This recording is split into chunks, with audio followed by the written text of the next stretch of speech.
Morgantown, West Virginia, a peaceful town tucked at the foot of the Green Mountains, a place known for its college spirit, football nights, and friendly faces. To most people, it felt like the last place on earth where something truly horrifying could happen. Families moved here for safety. Students filled the cafes. Laughter echoed through the streets. It was the kind of town where tragedy belonged only in headlines from somewhere else. But that illusion shattered in the summer of 2012. 16-year-old Skylar Neese, a bright, beautiful girl with big dreams, vanished into the night. And what happened to her would become one of the most shocking crimes the state had ever seen. Skylar wasn't just another name on a missing poster. She was a straight-A student, funny, loyal, and adored by everyone who knew her. Her parents, Mary and Dave, were proud of their only child. She was their world, their joy, their reason for everything. They never imagined that a normal July evening would be the last time they'd see her alive. In a town where people trusted their neighbors and believed danger always lived somewhere else. This case shattered every illusion, because what happened to Skylar didn't come from a stranger lurking in the shadows.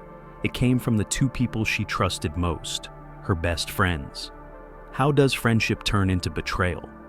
And what drives two teenage girls to destroy the one person who loved them most? Before her name became known across America, Skylar Neese was just a joyful, energetic girl from Morgantown. The only child of Mary and Dave, she grew up surrounded by love and laughter. Her parents often said she brought light into their home, a little whirlwind of humor and kindness who filled every corner with energy. Dave, her father, loved to tell one story that always made people smile. When Skylar was just a little girl, she invited him to one of her famous tea parties. Dutifully, he sat down on a tiny pink chair beside her, pretending to sip from a plastic teacup filled with tea. Later, he proudly told his wife Mary how their daughter had gone all out this time. She'd even poured real water into the cups to make it feel more authentic. Mary froze. "Dave," she said, "Skylar isn't tall enough to reach the faucet." That's when they both realized where the water had come from, the toilet. It became one of those family stories that never stopped making them laugh. It captured Skylar perfectly, innocent, mischievous, and endlessly curious. As she grew older, Skylar blossomed into a dedicated student. She was a straight-A sophomore who also worked part-time at Wendy's. Friends described her as loyal, funny, and fiercely honest, the kind of girl who stood up for others even when it wasn't easy. She had dreams of going to college, traveling, and one day living a life bigger than Morgantown. To her parents, she wasn't just their daughter, she was their best friend. The bond they shared was rare, the kind built on love, laughter, and complete trust. But trust, as this story would prove, can sometimes be a fragile thing. Because in the summer of 2012, that trust would be shattered forever. The night of July 5th, 2012 seemed like any other evening in the Neese household. Skylar had come home late from her shift at Wendy's, said goodnight to her parents, and disappeared into her room, exhausted but cheerful. She hugged them both, told them she loved them, and shut her bedroom door behind her. It was the last time Mary and Dave would ever see their daughter alive. The next morning, the apartment was unusually quiet. Mary and Dave had to leave early for work, and when they passed Skylar's room, the door was still closed. They assumed she was catching up on sleep. She had worked late after all. Not wanting to wake her, they quietly left, trusting she'd be there when they returned. But when Dave came home that afternoon, something felt wrong. The apartment was silent. Too silent. He called out her name, expecting to hear her voice from the kitchen or the sound of music coming from her room. Nothing. He walked down the hallway and saw her bedroom door still shut. He knocked. No answer. He knocked again, louder this time. Still nothing. Finally, he opened the door, and his heart sank. The room was empty. The bed was made, the lights were off, and Skylar was gone. Dave looked around, confused, until something strange caught his eye. The window was slightly open. Inside her closet, the screen that should have been fixed outside the window was lying against the wall. And outside, directly below the window, he noticed a small bench that had been moved from the patio, positioned perfectly beneath the opening. That's when the horrifying realization hit him. Skylar had snuck out. But the evidence didn't make sense. If she had gone out and come back, why hadn't she replaced the screen? Why was the window still unlatched? Why was the bench left outside? Dave's stomach turned as the truth began to form. His daughter had left the apartment sometime during the night, but she never came back. Panic rising, he called her phone again and again. No answer. Then he called Mary at work. When she didn't know anything either, fear finally turned into action. They decided to call the police. When the police arrived, Dave and Mary tried to stay calm, but their voices trembled as they explained every detail: the open window, the missing screen, the bench outside.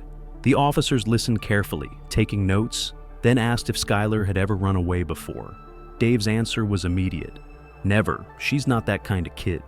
Still, the officers tried to reassure them. Maybe she was out with friends. Maybe she'd lost track of time. Maybe she'd be home by nightfall. But Mary and Dave knew their daughter. Skylar always texted, always called, and never disappeared without a word. Something was wrong. Desperate for answers, Dave began calling her friends. One of the first was Sheila Eddy, Skylar's best friend since elementary school, practically a second daughter to the Neese family. She sounded calm on the phone, said she hadn't seen Skylar, but promised to help look. Hours later, Sheila called back with a new story. She admitted that she and another close friend, Rachel Schoaf, had actually snuck out with Skylar the night before. They'd driven around, smoked a little weed, and dropped Skylar off near her apartment about a block away around midnight. It was shocking, but at least it explained something, until the next discovery changed everything.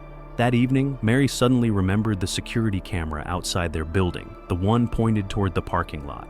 She and Dave rushed to the building manager and begged to see the footage. When the video loaded, the world seemed to stop. Around 12:30 a.m., half an hour after Sheila claimed to have dropped Skylar off, a different car pulled up right in front of the apartment. A figure, Skylar, came running across the lawn, opened the back door, and got in willingly. The car then drove away into the darkness. Who was driving that car? And why had Sheila lied about the time? For a brief moment, Mary and Dave felt relief. Their daughter had gotten into the car by choice. But the relief quickly turned to dread. Because as the hours turned into days, Skylar never came home. Days turned into weeks, and weeks into months. Posters with Skylar's face covered every lamppost in Morgantown. Local news stations ran her story on repeat. Volunteers combed through woods, rivers, and highways searching for any trace of her. But there was nothing. No phone activity, no bank card use, not a single confirmed sighting. It was as if she had vanished into thin air. Mary and Dave refused to give up. Every night they called her phone, leaving the same message. "Sky, we love you. Please come home." They clung to hope, convincing themselves she might have run away and would soon call. But as summer turned to fall, that hope began to fade. Sheila and Rachel continued to visit the Neese family. They hugged Mary, cried with her, and talked about how much they missed Skylar. On social media, they posted photos and tributes, acting like grieving friends. To everyone else, they seemed heartbroken. But to those who knew them well, something about their behavior felt rehearsed. Then, on a cold night in December 2012, the facade finally cracked. Rachel Schoaf had what her mother later described as a complete breakdown. She screamed, ran through the house, and attacked her family in a blind panic. Police were called to the scene, and she was taken to a psychiatric facility for several days. When she was released, Rachel walked straight into the Morgantown Police Department. Her face was pale, her eyes red from crying. She sat down, took a deep breath, and said the words detectives had been waiting months to hear. "I need to tell you what happened to Skylar." The officers leaned forward. Rachel's voice trembled as she began to talk. For the next several hours, she told them a story so dark, so calculated, that even the most seasoned detectives struggled to believe it. Skylar hadn't been kidnapped. She hadn't run away. She had been betrayed by the very people she called her best friends. Sitting in that cold interrogation room, Rachel Schoaf finally released the truth that had been eating her alive. Her voice cracked as she spoke, sometimes whispering, sometimes sobbing. The detectives could hardly believe what they were hearing. That night, July 5th, 2012, after her shift at Wendy's, Skylar came home as usual. Around midnight, she started getting text messages from Rachel and Sheila, begging her to sneak out for a short drive. Just like old times. At first, Skylar said no. She was tired, and in truth, her friendship with the two girls had been strained for months. Sheila and Rachel had grown closer, often leaving her out, posting photos together, and treating her like an outsider. Skylar felt hurt, confused, but still loved them enough to give in. Around 12:30 a.m., she climbed out her window, leaving the screen inside her closet, and ran toward the familiar car waiting under the streetlight. She didn't know it, but that car was carrying her executioners. Rachel explained that they had planned everything for weeks: the location, the tools, even the excuse. They told Skylar they'd drive to a quiet spot just across the Pennsylvania border to smoke together. It was a place they'd gone before, isolated and dark. What Skylar thought would be a night to rebuild their friendship was actually the night they planned to end it forever. When they arrived, the three girls walked down a path and sat on a small hill. The air was cool and still. Sheila pulled out a joint, but said she'd forgotten the lighter. She asked Skylar to get the one in the car. Skylar stood, turned her back, and started walking toward the vehicle. Behind her, the two girls began to count, softly, together. 1, 2, 3. What happened next, Rachel could barely say. She described a struggle, screams, confusion, and then silence. Skylar's last words were simple, aching, "Why are you doing this to me?" But neither friend answered. Afterward, they tried to bury her, but the ground was too hard. Instead, they covered her body with rocks and branches, left her there, and drove home as if nothing had happened. When detectives asked why, Rachel's answer chilled the room. "We just didn't like her anymore." Two teenage girls, intelligent, popular, seemingly normal, had planned and carried out the murder of their best friend for no reason beyond cruelty and boredom. Detectives left the interview in disbelief. Morgantown, the town that had once been so full of life and innocence, would never be the same again. When Rachel's confession broke, the small town of Morgantown fell silent. The police immediately brought in Sheila Eddy for questioning. At first, she denied everything. She laughed, smiled, and pretended to be confused. She told detectives that Rachel was lying, that she had nothing to do with Skylar's disappearance. But the evidence began to close in quickly. Rachel led investigators to the wooded area across the Pennsylvania border, the exact place she and Sheila had left Skylar's body. There, hidden beneath leaves and stones, police found human remains. DNA confirmed what everyone already feared. It was Skylar. 6 months of uncertainty ended in heartbreak. Rachel agreed to plead guilty to second-degree murder and cooperated fully with investigators. In court, she appeared broken. Through tears, she turned toward Skylar's parents and whispered a trembling apology. Her voice shook as she said she prayed every day for forgiveness, admitting that what she had done would haunt her for the rest of her life. Sheila, however, showed no remorse. During her trial, she often smiled, whispered jokes, and rolled her eyes at the judge. Even when the verdict was read, she appeared almost entertained by the attention. Her lack of empathy horrified the courtroom. In 2013, Rachel Schoaf was sentenced to 30 years in prison with eligibility for parole after 10 years. Sheila Eddy received life in prison with the possibility of parole after 15. But perhaps the cruelest moment came not in court, but online. Just days after the police announced that Skylar's remains had been found, Sheila posted a chilling tweet, "We really did go on 3." The same words she and Rachel had whispered before they attacked their friend. For Mary and Dave Neese, the nightmare didn't end with the sentencing. The girls who once ate dinner in their home, who called them Mom and Dad, had taken everything from them and smiled while doing it. The trial was over, but the pain would never truly fade.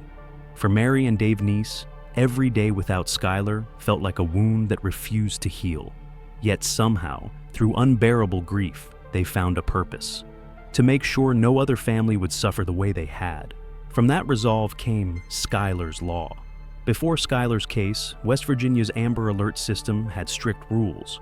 Alerts were often delayed until authorities had proof of an abduction.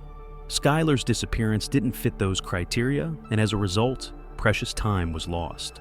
After her death, her parents fought tirelessly for change. In 2013, Skylar's Law was passed, allowing immediate alerts for any missing child believed to be in danger, even if an abduction hasn't been confirmed. It was a legacy born from tragedy, one that continues to save lives today. But beyond the law, Skylar's story left deeper lessons about friendship, trust, and the silent warning signs that too often go unnoticed. Skylar's murder didn't come from a stranger lurking in the dark. It came from two girls she trusted with her secrets. That's what makes her story so haunting. It wasn't a sudden explosion of rage. It was slow, a decay of empathy, masked by smiles and selfies. Before they killed her, Sheila and Rachel had already been killing something else: their humanity. Psychologists who studied the case later described it as a chilling example of emotional dehumanization. How cruelty can grow from small seeds of envy, exclusion, and control. It starts with isolation. Friends who make you feel small, unwanted, or afraid to speak up aren't friends at all. Skylar tried to say no that night. She listened to her instincts, but then, like so many young people desperate to belong, she changed her mind. And that one act of trust cost her everything. Parents watching this story should remember, emotional changes in a child are never just teenage drama. A once outgoing, cheerful teen who becomes withdrawn, secretive, or anxious may be sending silent signals of distress. Children often fear that adults will overreact, so they say nothing. That's why Mary and Dave now urge families to create what they call a no-judgment rescue plan, a code word a child can text if they're scared or stuck somewhere unsafe. No questions asked. Just go and get them. The explanations can come later. For young people, the message is even simpler. Friendships shouldn't hurt. If your friends make you feel powerless, humiliated, or alone, that's not loyalty. That's control. Real friends don't ask you to cross your own boundaries to prove your worth. Skylar's story reminds us that evil doesn't always wear a monster's face. Sometimes it wears a familiar smile. The betrayal came not from a stranger, but from the two people she trusted most. That's what makes her loss so deeply human, and so deeply tragic. In the end, Skylar's parents turned their sorrow into a beacon of protection for others. Her name became more than a headline. It became a warning and a promise. A warning that even in safe places, darkness can grow quietly, and a promise that love, even shattered by tragedy, can still save lives. If this story moved you, share it. Keep Skylar's memory alive, not through fear, but through awareness, because somewhere out there, another child might be waiting for someone to notice before it's too late.